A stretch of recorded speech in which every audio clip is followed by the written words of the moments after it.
Have you ever noticed how people often leap from describing what is happening in the world straight to declaring what should be done about it? This jump from facts to moral rules is at the heart of a classic philosophical puzzle called the is-ought problem. The issue arises when someone observes a fact, something that simply exists or occurs, and then immediately claims a moral rule or obligation based on that fact, without explaining how the two are connected. This tension is more common than you might think, and understanding it is key to clear thinking about ethics and reasoning.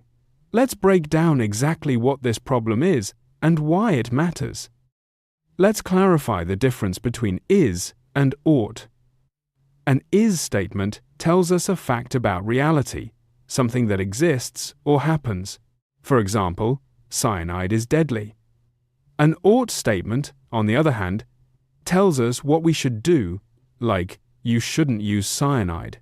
The mistake many people make is jumping from the fact to the moral rule without any explanation. In our example, just knowing that cyanide is deadly doesn't automatically tell us what we should do about it. We need a connecting principle, such as harming people is wrong, to bridge the gap.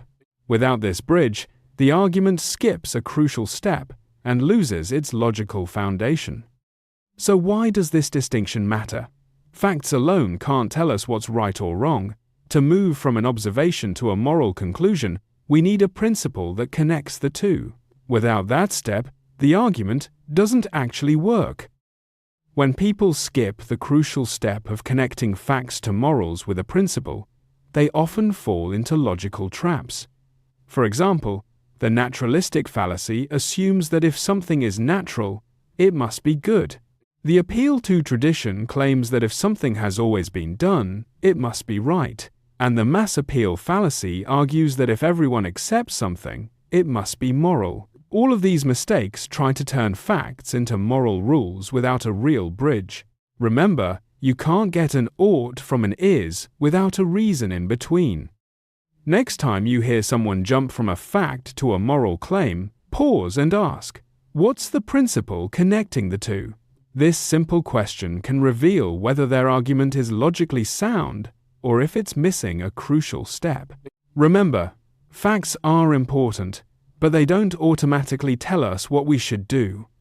It's the principles we use to connect them that make all the difference.